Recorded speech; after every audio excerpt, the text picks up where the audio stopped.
Hello guys, good morning. Meron tayong ilang segment na gagawin ngayon. Kasama ko si Robert Mangilan, my property consultant. Ako naman ang kanyang sales manager, Jonathan Simeon.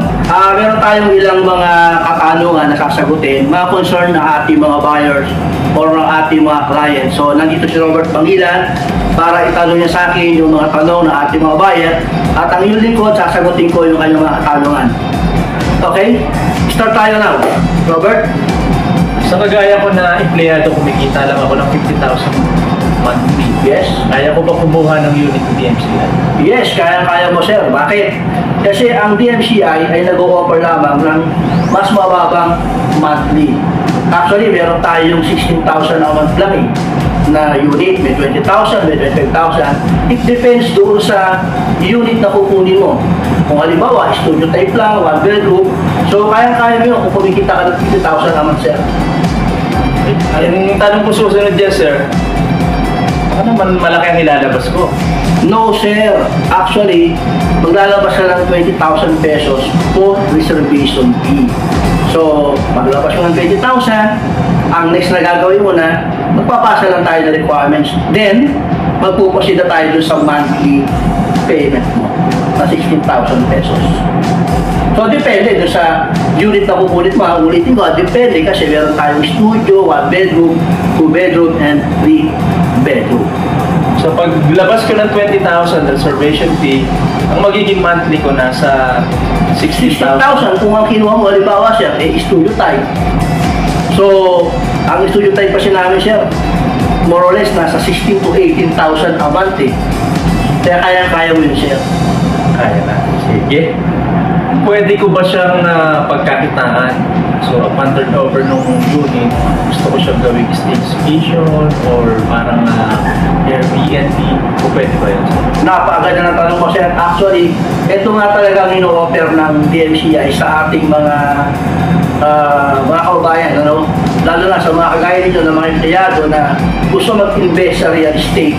Actually, pwede mong pagkakitaan ito yung tinatawag natin na rental o Airbnb na bibili ka ng unit tapos papagandahin mo, pwede mo parentahan ng weekly or monthly. Tapos, depende sa laki ng unit mo. And then, yung mga tourists, yung mga gusto mag-staycation dun sa unit mo, pwede siya. Doon nga sa isang kilala ko na kumuha din ng unit sa DMCI, yung 2BR niya, napaparentahan niya ng 3,000 pesos per night. So, kung sa isang buwan, kumikita siya ng halos 90,000 pesos. Imagine mo siya. Laki na. Oo. Tanong ko naman ngayon, kung sakali naman na, halimbawa, ayoko na, kaya gusto ko na siyang ipasalo. Sa pagkakataon na ayoko man, magipit ako kung sakali. Paano naman na magiging value nito sa market? Bababa siya o pwede pa rin ba akong kumita? Paano yun, sir? No problem, sir. Actually, ang tawag namin dyan, hindi pasalo I-resale mo siya. Oh, resale ang tawag? Yes. Ang unit ni DMCI ay nagtataas siya ng 10 to 15% yearly. Oh, mataas. O halimbawa, yung unit mo ay nagkakahalaga ng 10 million. Ngayon, after a year, hindi na sa 10 million, sir. Kung sa 10%, 11 million na po ang halaga ng property mo.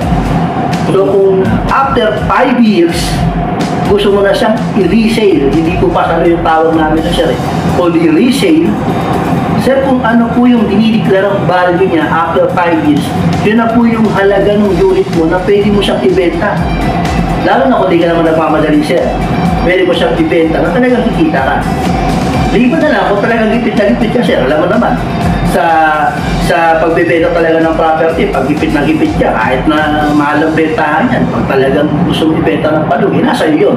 Pero, sir, kung susundin natin yung talagang dinideklarang ng value, sir, panalo ka rito, willing kasi. Kahit na ipasalo ko sa iba, o i-resell natin sa iba. Actually, yun yung ginawa ng mga investor namin. Imbis na maibenta niya na mas mababa, kung tumataas yung unit every year ng 10 to 15%, so naibenta niya yung unit ng mas mataas. Kasi titira na gawa na Nakuha niyo po, sir. Kasi kinuha niya yung pre-selling pa lang. Wala pa talaga yung building eh. Wala pa yung project eh. So gawa na siya. Siyempre iba na po yung presyo ng sir. Lalo na yung napagtayuan ng project, sir. Nagkaroon ng mga development. Diba?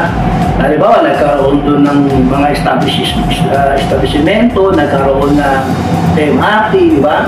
So, gumanda yung lugar.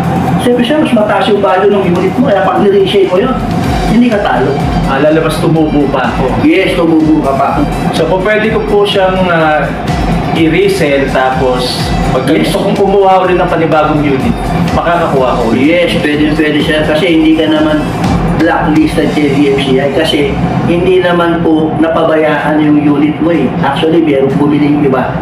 Legal na legal dito yung sir. Pwede mo ibenta yung unit mo. Kung talagang wala ka ng balak ituloy, tapos meron ka nagustuhan na iba na bilhin, ibang location, pwede sir. Walang problema sir. Thank you so much, Sir Jonathan, sa Yes. pagsagot ko sa aking mga katanungan at ganun din sa ating mga, kasi yun ang usual na katanong ng mga Yes. kababayan natin, mga investors. So yan, sana naliwanagan kayo sa mga ilang katanungan na sinagot ng inyong lingkod. For more details, maaari nyo akong tawagan sa aking cellphone number 0943-400-7877. Yan din ang aking WhatsApp number at Viber number. Sa mga gusto nyo mag-message sa akin through Gmail, pwede nyo akong i-email sa aking Gmail address jsimeon.tmci@gmail.com. Maraming salamat sa panonood guys. Have a nice day. Bye-bye.